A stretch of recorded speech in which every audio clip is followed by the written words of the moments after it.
Max, that was an incredible game of cricket, an incredible performance from you as well.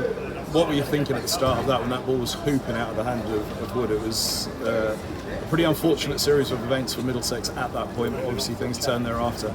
Yeah, it was obviously a tricky start, didn't go the way he planned, obviously in those small chases every over batters, so obviously disappointing with the start, but yeah, luckily obviously a man of Kane's experience at the other end, and I've sort of been in this sort of situation before, so managed to I guess keep our composure as well as we could. Obviously disappointing not to go over the line, but yeah, really good effort to get that close. That was going to be my question. Have you been in that performance, in that situation before? You have. When was it? I'm trying to think, because a situation like this is pretty extraordinary. It was a long time between what was the start of their innings, the start of Middlesex's innings. The conditions couldn't have been more different. Yeah, well, I think Essex last year at Lords was a similar scenario, and a couple of times earlier on in my career. So obviously, those things, try and keep composure, be clear on your options. Obviously, not have much time to hang around, and obviously get the tie was a good effort in the end. I mean, you say Kane was at the other end and all that experience for you, but where your game is at the moment, we've discussed it a few times this season, that you're flying high at the moment, back from Lions' performance as well. How good did it feel when it was coming out of the middle of the bat then, out there in the middle? Because it was huge pressure. What was it, 0 off 5 to begin with, and then I think 38 off the next 13? Obviously, it felt good. Obviously, we feel better to be in the win. Obviously, great effort from Kane and get her at the end there to get us to tie. Always got to keep belief in your ability. And if in tricky situations in games, you obviously got to take a step back, take a breath, and have real clarity in your mind. What doesn't matter what's gone before. You can have 10 dots, but you still got to be on it for the next ball, and have that clarity and belief always. Even when it's tricky to start with. It is only 2 points. Does it feel like something of a win though, especially from 76 was quite a tough chase, and obviously it got a lot harder after 9 deliveries.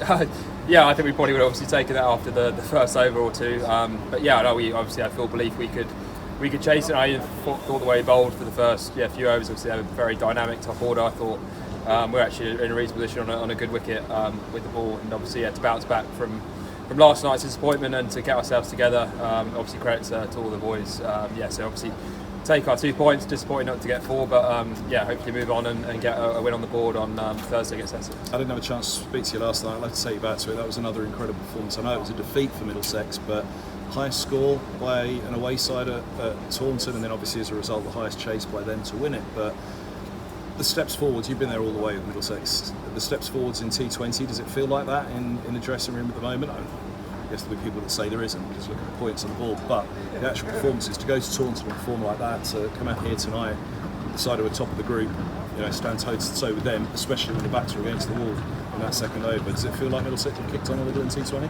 I think so. I've got a lot of belief in the team out there. You've got a lot of international experience, a lot of experience in this competition now, and I feel like our performances have been really good over the last couple of games certainly, and even watching the guys when I was away with the Lions, I feel there's a lot of positives, and strung the last 3 or 4 games together quite well.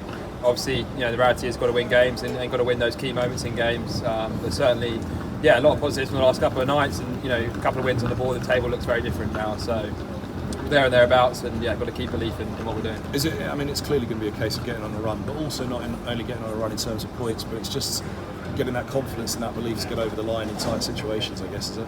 Yeah, I think so. I think there's obviously in T20s always key moments in games. You've got to remain calm and win those key moments. I think that's often who comes out on top in games. So obviously you've got to recognise those moments individually and as a team, and make sure if you're the man out there with bat in hand or ball in hand, you take responsibility to be the guy to win it on the night. And I think we've got 11 players in that dressing room who are capable of doing that. It's just about, as you said, stringing it together and getting points on the board. Last thought, I know we touched on it a little bit, but even speaking to you now, it feels a little bit different from some of the interviews over the years in T20. It feels like the atmosphere around the dressing room is different. Whether it's been spoken about or not, it feels like there's a little bit more belief. Yeah, I think everyone wants to win. I want to win. We've put a lot of work in the last few years, and I think now it's time, like I said, for guys to step up and put in those match-winning performances. Quite a few guys have been part of successful teams around the world or in different competitions. So there's no reasons why we can't be challenging up there with anyone in this division. Certainly, I believe that, and obviously it takes sometimes a few wins to get that belief throughout the dressing room. But I think that there's definitely a good buzz around the group that we know we're capable of doing something good. Next one's Surrey at Lords on Thursday. I think Essex. Essex at Lords. I'd imagine Middlesex are chomping a bit to get there. Yeah, can't wait. Obviously got a couple of days now to rest up and get some good training in. yeah, think about all the good things we've done in the last 4 games, I'd say, and think of the areas we can improve, and yeah, rest up and make sure we're ready to go all guns blazing on Thursday. Well, about it tonight and yesterday. Thanks for your time, Max. Cheers. Cheers.